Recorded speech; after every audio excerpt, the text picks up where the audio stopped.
আজকে আমি খেজুর পিঠে তৈরি করব। শীতও চলে যাচ্ছে আর পিঠে খাওয়ার দিনও চলে যাচ্ছে। যত আরামের দিন এখন কিন্তু চলে যাচ্ছে। গরম আসা মানে কোনো কিছু খেয়ে শান্তি নেই, শুয়ে শান্তি নেই। আর পিঠে তো গরমকালে করাই যাবে না। তাই আজকে আমি খেজুর পিঠেটা কিভাবে তৈরি করব তোমরা প্রথম থেকে শেষ পর্যন্ত পুরো ভিডিওটাকে দেখতে থাকো। তার জন্য দেখো আমি গ্যাসে একটা কড়াই বসিয়ে দিয়ে এখানে আমি কাপে করে 1 কাপ জল কড়াইতে আগে থেকে দিয়েছি। জলটা একটু গরম করে নেব। জলটা দেখো না হালকা একটু ফুটে উঠেছে। এবার আমি একটু সাদা তেল এর মধ্যে দিয়ে দেবো। অল্প করে আমি এর মধ্যে সাদা তেল দিয়ে দিয়েছি। তেলটাকে একটু এর সাথে মিশিয়ে নেবো ভালো করে। দিয়ে দেবো এখানে আমি অল্প করে লবণটা দিয়েও কিন্তু আমি মিশিয়ে নিয়েছি। লবণটা দিয়ে আর ওখানে আমি যে তোমার সাদা তেল দিয়েছিলাম দিয়ে একটু মিশিয়ে নিয়েছি। এরপরে দিয়ে দেবো আমি চালের গুঁড়ো 1 বাটি। এর মধ্যে আমি চালের গুঁড়ো দিয়ে দিয়েছি। গুঁড়ো দিয়ে একটু মিশিয়ে নিলাম হালকা করে। চালের গুঁড়োর বদলে 1 বাটি চালের গুঁড়োর বদলে এখানে আমি 1/2 বাটি দেব নারকেল কুড়া। 1 বাটি দেবো এখানে আমি পাটালি গুড় দিয়েছি, নারকেল দিয়েছি আর চালের গুঁড়ো দিয়েছি। সব কিছু একটু আমি মিশিয়ে নেবো এভাবে। আর পাটালি গুড়গুলোকেও এভাবে একটু ভেঙে দেবো, ভেঙে এর সাথে মিশিয়ে নেবো। এখন কিন্তু দেখো অনেকটাই মিশে গেছে আর একটু জল ভাবটা আছে এখনও। কিন্তু পাটালি গুড়টা এখন অনেকগুলোই একটু এভাবে দলা আছে। দলাগুলো এভাবে আমি ভেঙে দেবো, দিয়ে দেবো। দেখো একটু পাটালি গুড়টা যেই গলে যাচ্ছে না, একটু জল ভাব এসে যাচ্ছে। তার জন্য এর মধ্যে দিয়ে দেবো অল্প একটুখানি আমি 2 চামচ ময়দাটাকে দিয়েও এবার একটু মিশিয়ে নেব।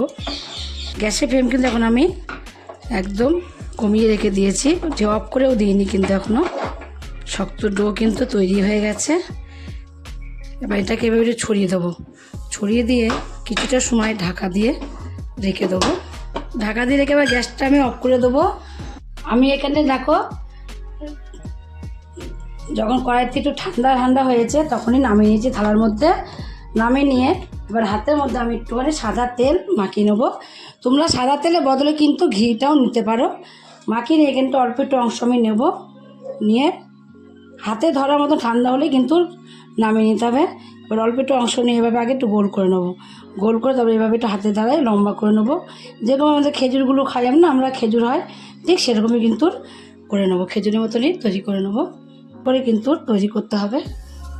তারপরে গোল করে চাপ দিলে দেখবে হালকা করে এরকম কিন্তু খুব সুন্দরভাবে হয়ে আসবে। তোমরা তো বলে সাদা তেলও হাতে নিয়ে নিতে পারো একটু, বা ঘিও নিয়ে নিতে পারো, একটা হলেই হয়ে যাবে। আর এইভাবেই আমি কিন্তু সবগুলো পিঠেকে একই রকম করে কমপ্লিট করে নেব। আমি খেজুর পিঠেগুলোকে তৈরি করতে দিকে দেখো গ্যাসে একটা ফ্রাই প্যান বসিয়ে দিয়েছি। বসিয়ে কিছুটা তেলও দিয়ে দিলাম। তেলটাকে এবার একটু ভালোভাবে আমি গরম করে নেব। এখন দেখো তেলটা কিন্তু আগের চেয়ে অনেকটা গরম হয়ে গেছে। এবার আমি যেই খেজুরের পিঠেগুলোকে এখানে রেডি করে রেখে দিয়েছিলাম, সেই খেজুরের পিঠেগুলো একটা করে তেলের মধ্যে আমি ছেড়ে দেবো। অল্প করেই দেবো, কিন্তু চলেও যাচ্ছে। শীত আর পাবে না, আবার 1 বছর পর শীত পাবে। 1 বছর পর সব সুখের দিন আবার আসবে। খাওয়া দাওয়া কত রকম খাই বলো তো আমরা শীতকালে। কত রকম নতুন খাবার এক দিন এক রকম। কিন্তু গরমকালে তোমরা এই জিনিসটা পাবে না। গরমকালে না পাবে খেয়ে শান্তি, না পাবে শুয়ে শান্তি। এক পিঠ যে ভাজা হয়ে যাবে সেই আরেক পিঠ আমি এইভাবে উল্টে দেবো। ওকে দেখো উল্টে পাল্টিয়ে দেবো। কত সুন্দর কালার হয়ে যাচ্ছে দেখো, আস্তে আস্তে ভাজা হয়ে যাবে। আর এত সুন্দর একটা কালার আসবে কি বলবো তোমাদের, তোমরা দেখলেই বুঝতে পারছো। তোমাদের কি বলবো আমি কিন্তু ঘুরিয়ে ফিরিয়ে চারিদিকটা কিন্তু সুন্দর করে পিঠেগুলোকে ভেজে নেব।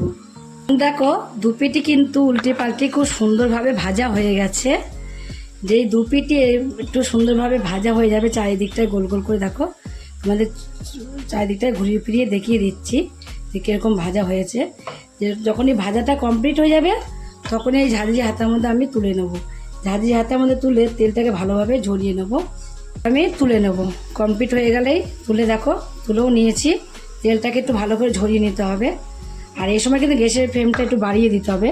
বাড়িয়ে দিয়ে তারপর তুলে নিতে হবে।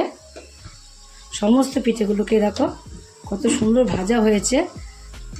আর এই দিনটা আর পাবে না, তোমাদের আগেও বলে দিয়েছি অবশ্যই। তাড়াতাড়ি করে যারা এখনও খেজুরের পিঠে করোনি, খেজুরের পিঠে অবশ্যই তাড়াতাড়ি করে বানিয়ে নাও। সবগুলোকে কিন্তু আমি ভেজে তুলে নিয়েছি। বাকি যেগুলো আছে সেগুলোকেও একই রকম করে ভেজে কমপ্লিট করে নেব। সব খেজুর পিঠেগুলো দেখো কমপ্লিট করে নিয়েছি, কমপ্লিট হয়ে গেছে। এইভাবে খেজুর পিঠে তোমরা একদিন তৈরি করে খেয়ে দেখো।